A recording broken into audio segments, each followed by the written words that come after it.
வணக்கம். நீங்க ஒரு ட்ரேடர் இல்ல மார்க்கெட்ட தினமும் ஃபாலோ பண்றீங்கன்னா இந்த அலசல் உங்களுக்கு தான். இன்னைக்கு ஷேர்காந்தோட மார்ச் 12 2026க்கான நிஃப்டி ப்ரீ மார்க்கெட் அனாலிசிஸ்ல என்ன இருக்குன்னு கொஞ்சம் ஆழமா பார்க்கலாம் வாங்க.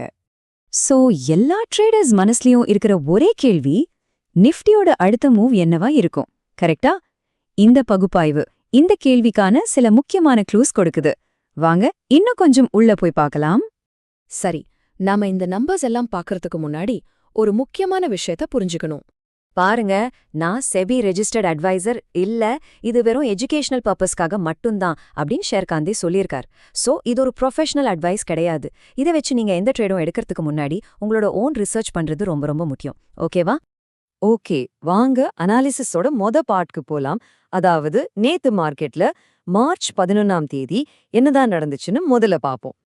நேத்து மார்க்கெட் முடிஞ்சப்போ நிஃப்டி ஸ்பாட் 23,866லயும் நிஃப்டி ஃபியூச்சர் 23,939லயும் க்ளோஸ் ஆயிருக்கு. இந்த ரெண்டு நம்பர்ஸ் தான் இன்னைக்கு நாம பண்ண போற அனாலிசிஸோட பேஸ். இப்ப இந்த 72 பாயிண்ட்ஸ் இது ஒரு இன்ட்ரெஸ்டிங்கான விஷயம். இது என்னன்னா ஃபியூச்சர் விலைக்கும் ஸ்பாட் விலைக்கும் இருக்கிற வித்தியாசம், அதாவது பிரீமியம். சிம்பிளா சொல்லணும்னா ட்ரேடர்ஸ் மார்க்கெட் மேல போகும்னு எதிர்பார்க்கறாங்கன்னு அர்த்தம். அதனாலதான் ஃபியூச்சர் விலை அதிகமா கொடுத்து வாங்க ரெடியா இருக்காங்க. இது மார்க்கெட்டோட சென்டிமெண்ட்டை காட்டுற ஒரு சூப்பரான இண்டிகேட்டர். சரி, நேத்து டேட்டா எல்லாம் ஓகே. அத வச்சு இன்னைக்கு என்ன பண்றது? இன்னைக்கு நாம கவனிக்க வேண்டிய முக்கியமான விலை லெவல்ஸ் என்னென்னு இப்ப பார்க்கலாம். ஃபர்ஸ்ட், சப்போர்ட்னா ஒன்னும் இல்ல. மார்க்கெட் கீழே இறங்கி வரும்போது ஒரு குறிப்பிட்ட பாயிண்ட்ல போதும் இறங்குனதுன்னு நிறைய பேர் வாங்க ஆரம்பிப்பாங்க. அங்க அந்த சரிவு கொஞ்ச நேரம் நிக்கும். அதான் சப்போர்ட் லெவல். அதே மாதிரிதான் ரெசிஸ்டன்ஸ். மார்க்கெட் மேல ஏறி போகும்போது ஒரு பாயிண்ட்ல போதும் ஏறினதுன்னு நிறைய பேர் விற்க ஆரம்பிப்பாங்க. அங்க அந்த ஏற்றம் கொஞ்சம் தடைப்படும். அதான் ரெசிஸ்டன்ஸ் லெவல். இந்த ரெண்டு லெவலும் ஒரு ட்ரேடருக்கு ரொம்ப ரொம்ப முக்கியம். இங்க பாருங்க, இந்த அனாலிசிஸோட ஹார்ட்டே இந்த ரெண்டு நம்பர்ஸ் தான். இன்னைக்கு சப்போர்ட் லெவலா 23,559ம் ரெசிஸ்டன்ஸ் லெவலா 24,174ம் இருக்கலான்னு கணிக்கப்பட்டிருக்கு. இந்த ரெண்டு நம்பர்ஸையும் நல்லா நோட் பண்ணிக்கோங்க. ஓகே, இப்ப நம்ம கிட்ட சப்போர்ட் இருக்கு, ரெசிஸ்டன்ஸ் இருக்கு. இத வச்சு அடுத்து என்ன பண்ணலாம்? இதுக்கான ஒரு ட்ரேடிங் ஸ்ட்ராட்டஜி என்னன்னு இப்ப பார்க்கலாம். இந்த ஸ்ட்ராட்டஜியை புரிஞ்சுக்கிறதுக்கு முன்னாடி ஏடிஎம் ஸ்ட்ரைக் பிரைஸ்னா என்னன்னு தெரிஞ்சுக்கணும். சிம்பிளா சொன்னா, மார்க்கெட் இப்போ எந்த விலையில இருக்கோ அதுக்கு ரொம்ப பக்கத்துல இருக்கிற ஆப்ஷன் ஸ்ட்ரைக் பிரைஸ் தான் அது.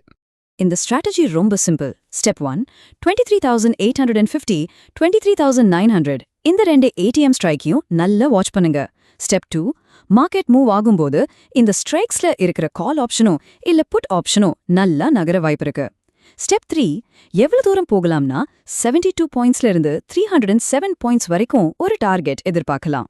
கடைசியா ரொம்ப ரொம்ப முக்கியமானது ஸ்டெப் 4, மினிமம் 25 பாயிண்ட்ஸ் ஆவது ஸ்டாப் லாஸ் செட் பண்ணிக்கோங்க. இது உங்க நஷ்டத்தை குறைக்கும்.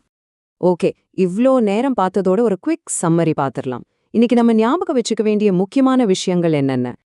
இன்றைய ரெசிஸ்டன்ஸ் 24,147. இன்றைய சப்போர்ட் 23,559. நாம வாட்ச் பண்ண வேண்டிய கீ ஏடிஎம் ஸ்ட்ரைக்ஸ் 23,850, 23,900. அப்புறம் மினிமம் ஸ்டாப் லாஸ் 25 பாயிண்ட்ஸ். இது ஒரு குவிக் ரெஃபரன்ஸ் மாதிரி. சோ ஃபைனலா ஒரே ஒரு கேள்விதான், இந்த நம்பர்ஸ் எல்லாம் இன்னைக்கு மார்க்கெட்டை வழிநடத்துமா? இதான் இன்னைக்கு ட்ரேடிங்ல நாம பார்க்க போற விஷயம். இந்த டேட்டாவை வச்சு மார்க்கெட்டை நல்லா வாட்ச் பண்ணுங்க. இந்த அலசல் உங்களுக்கு யூஸ்ஃபுல்லா இருந்திருக்கும் நம்புறேன். மீண்டும் சந்திப்போம்.